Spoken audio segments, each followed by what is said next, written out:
Hello, everyone. It's Kim Marshall. Wasn't that amazing content from Reba McEntire to a healthcare worker hug around the world?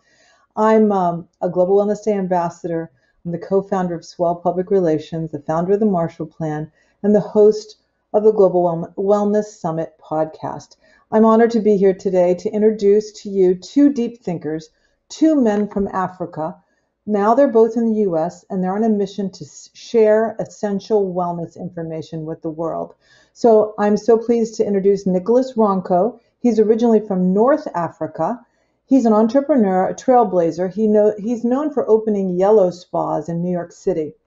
Now, they were certainly spas, but one thing almost every treatment there included was a nap. In fact, their tagline was, New York, the city that never sleeps, needs a nap. Now, he's also got an extensive background in marketing, mostly for the music industry, but his love is in wellness. And when he meets someone that he's simpatico with, he knows it. And that's Dr. Frank Lipman. Dr. Lipman was originally from South Africa. He worked in the US healthcare system. And after a bit of time, he realized he needed to turn to alternative medicine and become aware of things like nutrition, Chinese medicine, meditation, yoga, things that aren't taught normally in medical school. Listen to find out what these men feel true health really is as they talk in a calm manner for the next 30 minutes. Please notice the backdrop for Dr. Lipman. You'll see where he's from. It's very cool. And also listen to how this wellness relates to surviving and thriving through and after a pandemic. And then you might even find out what a nappuccino is. Gentlemen, take it over.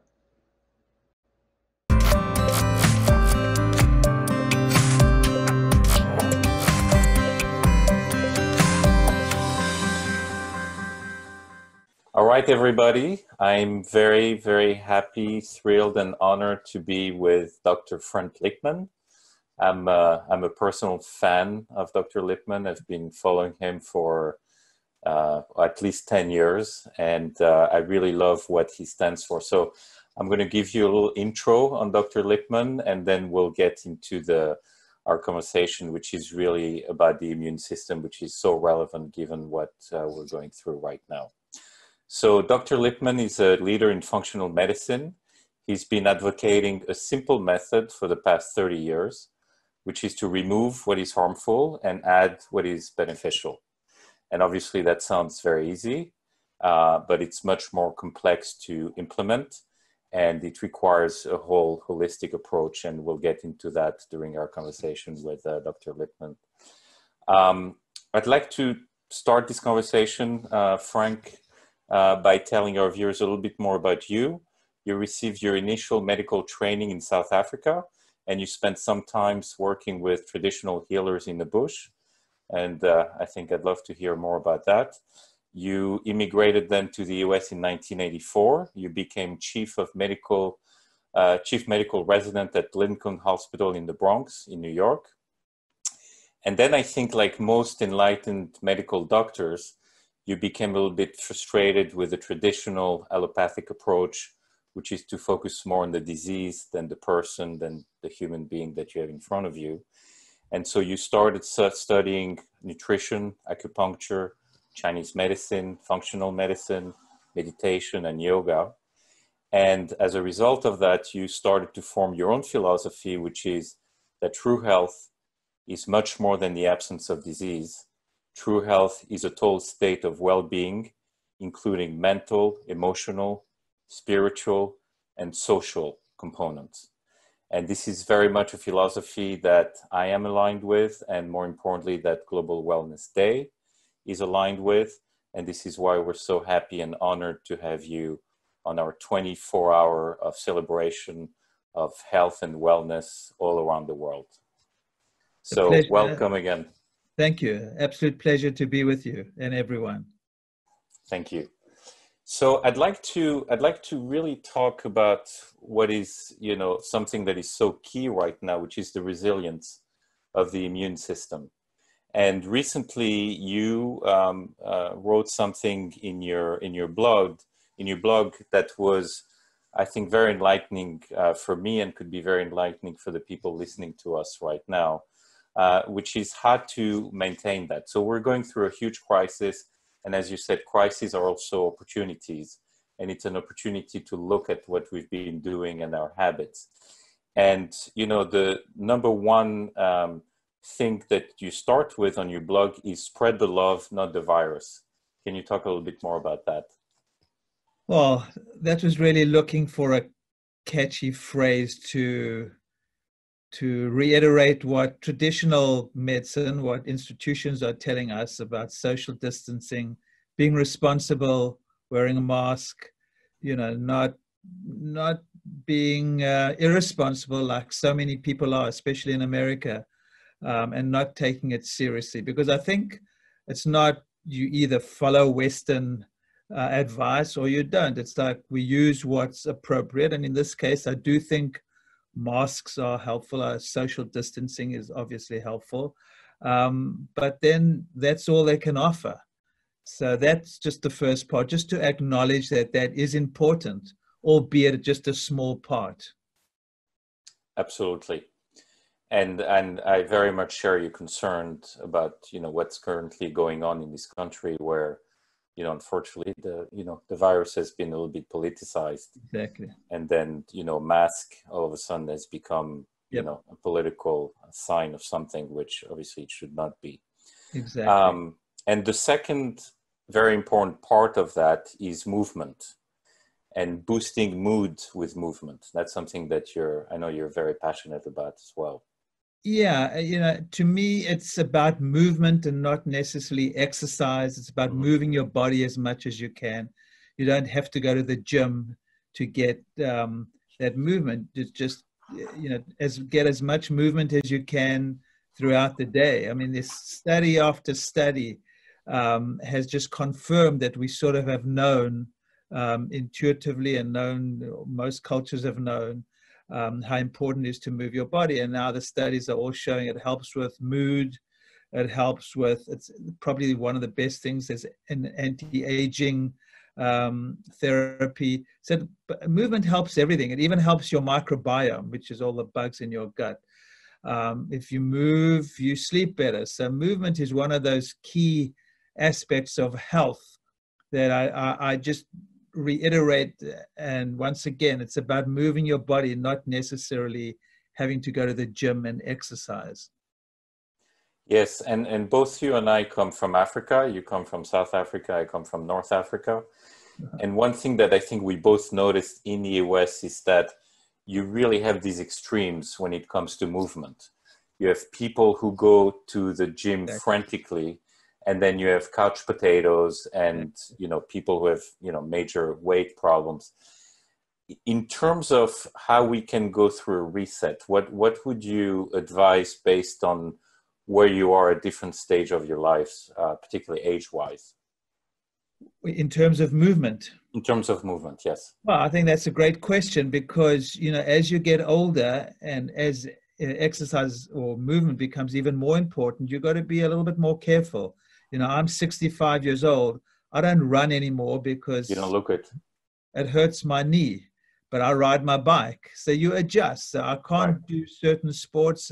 I don't push myself as much because if I push it too much, you know, I can hurt myself. So I'm much more aware of not injuring myself as I get older, but still moving. So the movement I do is a little bit more gentle. It's not as aggressive. So, you know, I ride my bike. I go for walks with my wife. I still will try to do high intensity, but short periods, but I won't push myself as much. And I'm much more aware of not injuring myself because as you get older, it becomes harder to your body to repair from injuries. So you adjust like everything else.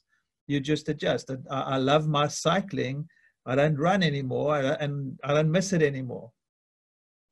And how would you approach it, you know, I would almost say mentally, if you've been someone who has been, you know, passive in terms of movement, how would you advise these people to get into it? And do you set yourself goals or do you congratulate yourself just, you know, starting to walk like 10 minutes and then increasing that? What would be a good method in your opinion? Right. I think everyone's a little bit different. You know, when I work with patients, you try and see where that person's at and adjust accordingly. Some people, you need to do it, most people you actually need to start incorporating it slowly. But I think the key is, there are two keys. One is to make it a habit. Where anything you make a habit, as they say, when the neurons that fire together wire together, when it becomes a habit, you don't even think about it. And the second thing would be, you've got to find something you enjoy doing. So if you hate going to the gym or you hate a certain exercise, it's going to be very hard to maintain that. So try find something you enjoy doing. It may be dancing around your room. It could be swimming. It could be whatever it is that where you move your body and you enjoy it, do, whether it's yoga or Tai Chi or walking. I don't think a movement has to be that aggressive, especially as you get older. Most of the research shows that even the gentle movement has really beneficial effects. So find something that you enjoy and keep doing it and make it a habit. Great.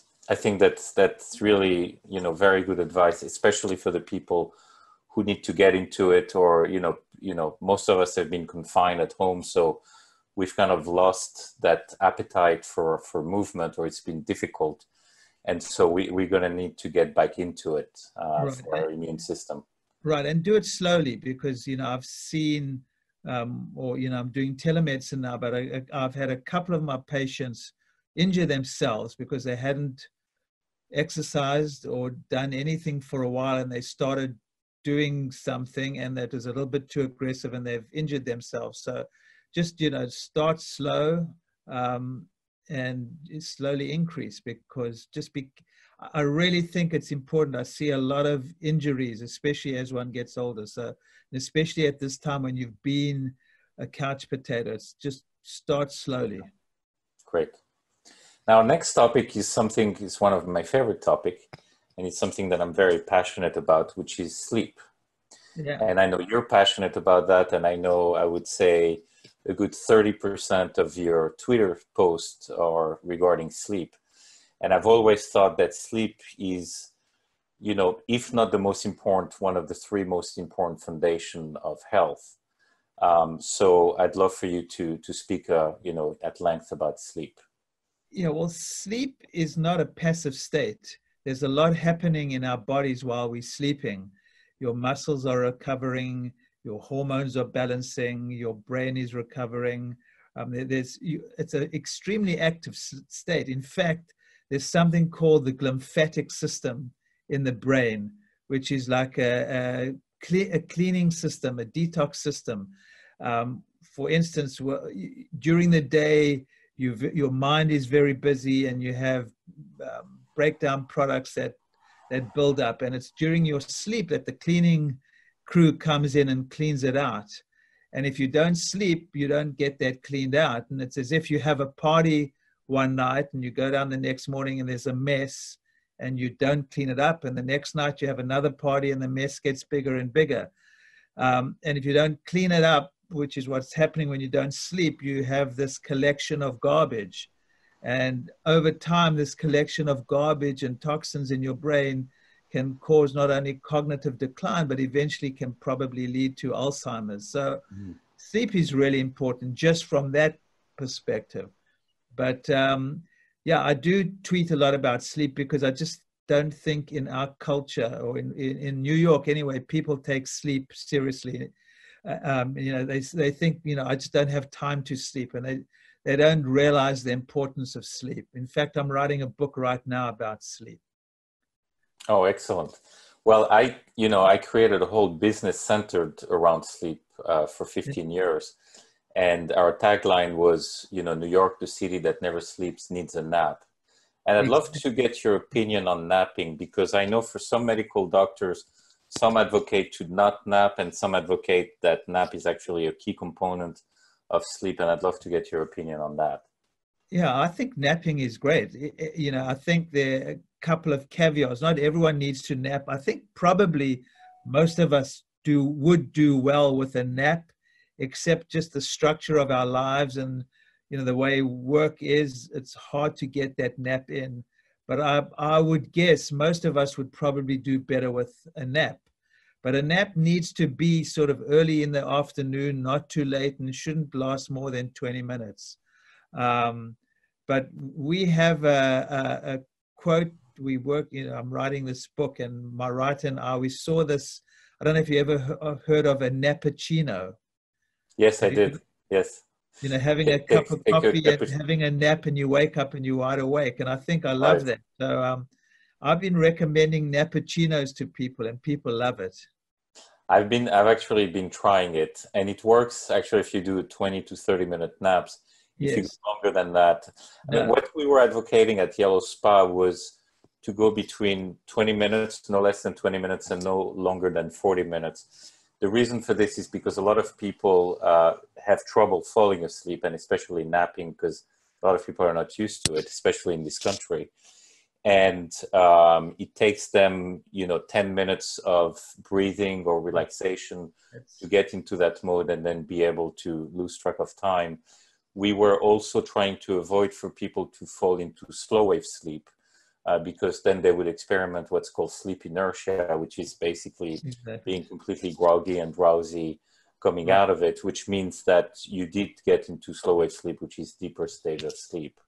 Right. That's why I sort of just recommend 20-minute naps. But if it is taking you a bit longer to actually get to the nap, then a little bit longer. But I hardly ever tell people more than half an hour. But naps are interesting. Some people do really well. Other people just can't nap. But personally, I am a big fan of naps. Well, a lot of great people have been napping. Churchill, Clinton. Right. Jacques Chirac, the French president. I think Einstein was also a big napper. So I think that should be encouraging people to do it and not feel like losers doing it. Now, there is a little bit of controversy related to sleep, and it's bringing me also into how to deal with insomnia. I think my personal opinion, educated opinion, is that mammals, which obviously we're part of, are not always what we call monophasic animals. They're also polyphasic animals. In other words, that whole thing about sleeping 7 to 8 hours of sleep is more of a modern invention than something that, the human species has been living with for the last 50,000 years. I was wondering what would be your opinion on that. Well, I only came across this when I was reading and researching for the book that I started reading up about. I'm not sure about the polyphasic sleep, and but it's interesting. I mean, I do have it's not that I haven't heard of, or I do have patients who tell me they go to sleep and they'll get up and they'll do stuff for an hour, 2-3 hours, they go back to sleep. I don't know. I mean, it's just, I think we all have to somehow adjust to society and the culture, and I'm not sure. I'm just not sure. I'd never heard of that until I started researching this whole philosophy about, that this is a new way of sleeping, the way we sleep now. I'm not sure, to be quite honest. I mean, I know personally, I have my Oura ring. I measure my sleep, however accurate it is. I know how much better I feel when I have a really good sleep.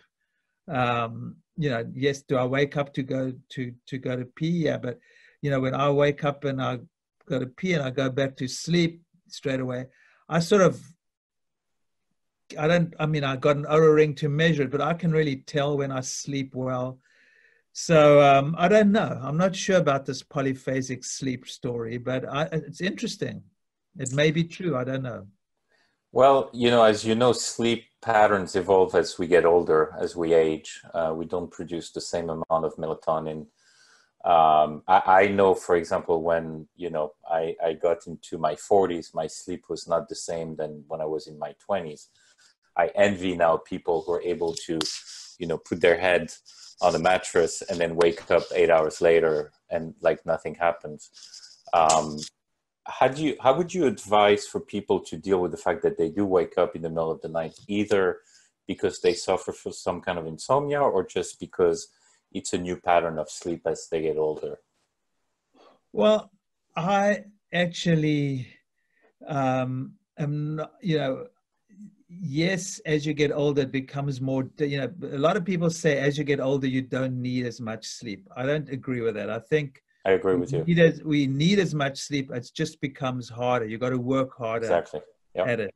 Yep. And then, you know, I also, a lot of my thinking comes from what I experience personally and what I hear and see with my patients. You know, that's sort of how I've developed my practice. I observe and I see what works. I try something and I see what works. What I've noticed with sleep and people who wake up at night, there are a couple of, you know, the couple of common reasons. Probably the most common is stress or what's going on during the day. So, you know, the biggest thing that's helped me with my sleep and with patients has been a meditation practice in the morning. Okay. The second biggest thing has been getting light first thing in the morning. And then the third one would be just making it a regular pattern, because our bodies love, it's a rhythm. Sleep is your primary rhythm. So teaching your body to go to sleep at the same time, waking up at the same time, weekends or weekdays, I think is key. So dealing with the stress, getting some light during the day, trying to go to sleep and wake up at the same time are three important, probably keys to sleep. But then it becomes a bit more complicated because there's, especially with women, but with men too, there could be a hormonal component where, especially women around menopause and, you know, giving and balancing hormones makes a difference. And lastly, the microbiome and the gut is, I find, a big component. You know, I did cleanses for years, and I used to find that when people used to clean out their gut and with herbs, they used to come back and say, oh, I'm sleeping better. And I'd never read that anywhere. I'd never seen that anywhere, but I heard it over and over and over again. Now I'm starting to see a little bit in the literature about it. But I think the microbiome and what's going on in your gut has a huge effect on how you sleep. So to me, sleep is a pointer to some imbalance in the system. If you're not sleeping properly, we can call it insomnia, but the way I look at it is, what's the cause? Why are you not sleeping properly? So those are the things I look at. You know, is there too much cortisol being secreted at night? Are you a little bit too anxious and the wrong neurotransmitters are being secreted? Other hormones, the microbiome, light, all this. So I look at all these factors to see why. And not all the time, because sleep can be extremely tricky. But a lot of the time when you correct the underlying imbalance, which is often stress, I know when I wake up at night and I can't go back to sleep, even if I don't think I'm stressed, when I think about it, there's something going on that's bothering me. So I think that's a key factor, but obviously everyone's a little bit different. Absolutely. When we were dealing with a lot of, you know, customers with sleep issue at Yellow Spa, we used to do a weekly sleep hygiene kind of seminar. And, you know, we had to get rid of a lot of preconceived notion, such as, you know, nightcaps, you know, alcohol. That's a big one. That's a big one. Yes. That's a big one. Yeah.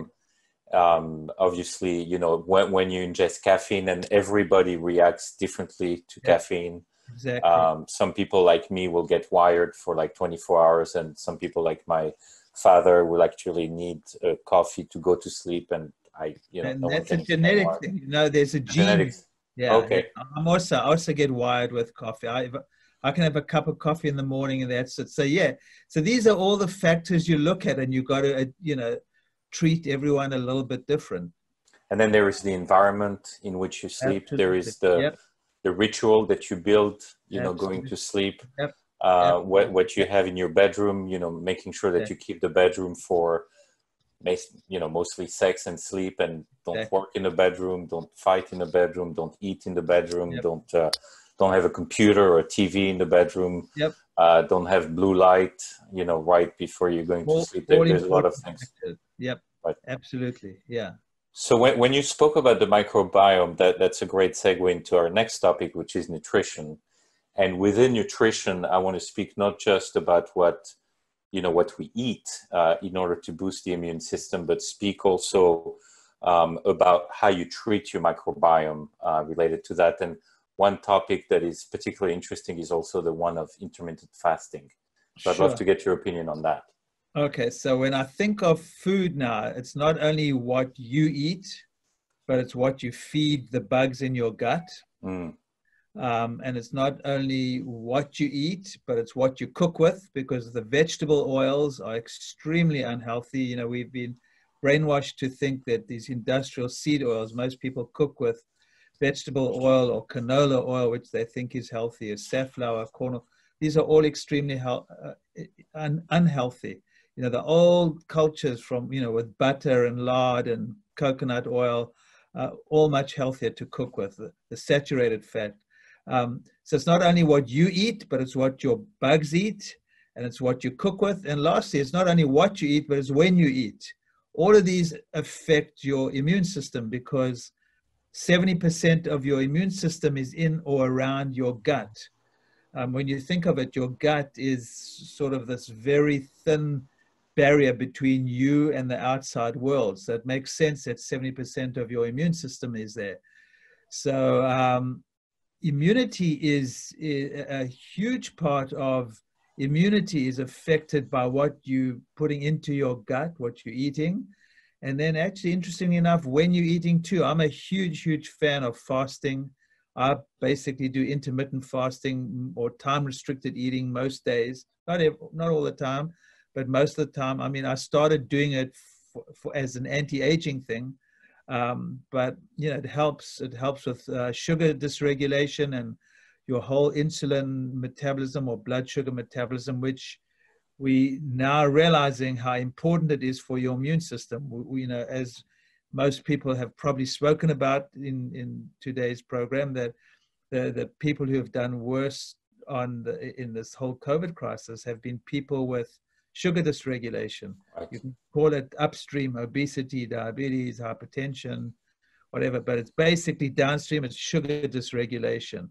And intermittent fasting is one of those things that actually should probably be one of the treatment of choices for that, apart from lowering all your sugars and processed foods and carbs. Absolutely. I can actually vouch for that. I was pre-diabetic, type 2, and I started practicing intermittent fasting 3 years ago. And the way I do it, and I'd love to get your opinion on the different way of doing it, I usually stop eating at 9 p.m. and then I don't eat again until 1 p.m. the next day. So I leave, 16 to 17 hours. Obviously, I drink a lot, and, I drink water with lemon and mint and, these kind of things, which help quelch the acids and all these kind of things. But my blood sugar is just perfect now. And I'm not taking, any kind of medication such as metformin or, these kind of things. So I'd love to hear from you. Is there a different way to do intermittent fasting for different kind of people, or? Yes, there are different ways of fasting. Intermittent fasting, or probably the correct term would be time-restricted eating, which is what you're doing, which is what I'm doing. Eating all the food, all your calories within an 8 or so hour period. So I've eaten dinner now. So I usually eat dinner early. I'm not European. Europeans eat much later. I usually eat by 6 and I'm done by 7 the latest. And then I'll have my first meal around 7.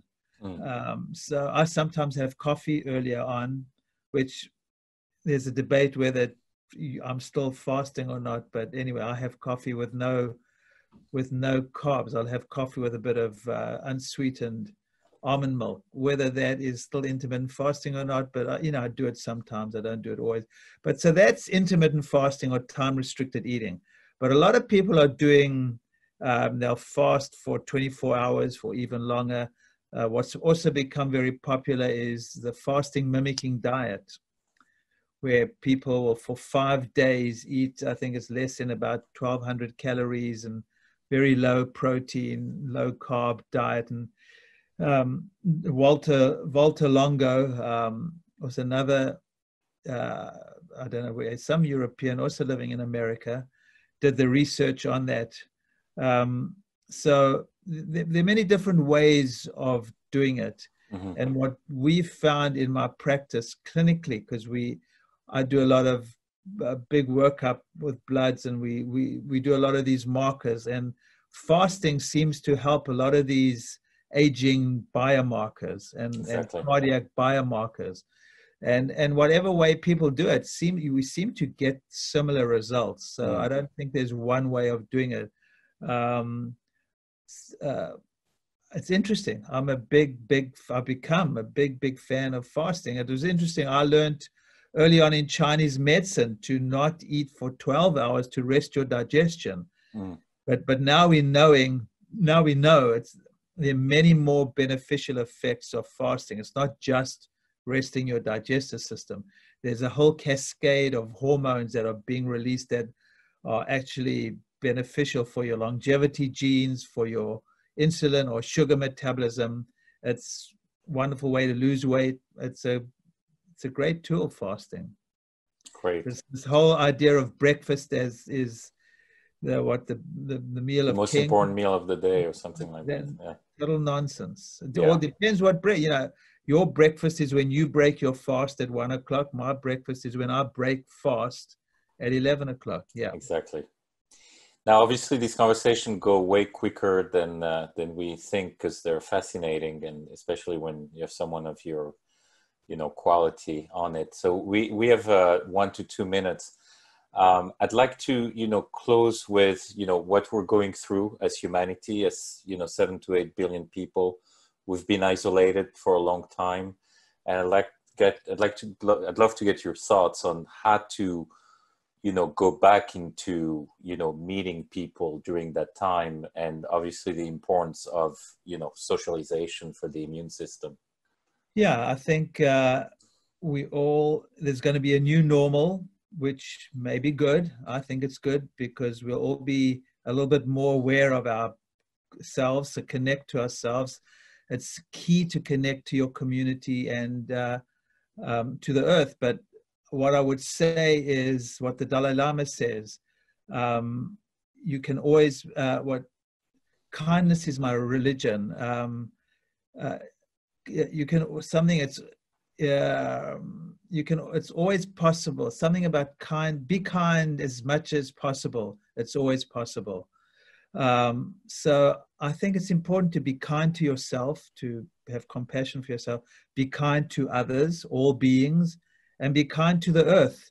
I mean, part of why we are having this pandemic is a result of what we've done to the earth. Absolutely. So we got to see that we are microcosms as humans of the macrocosm. We're all in this together.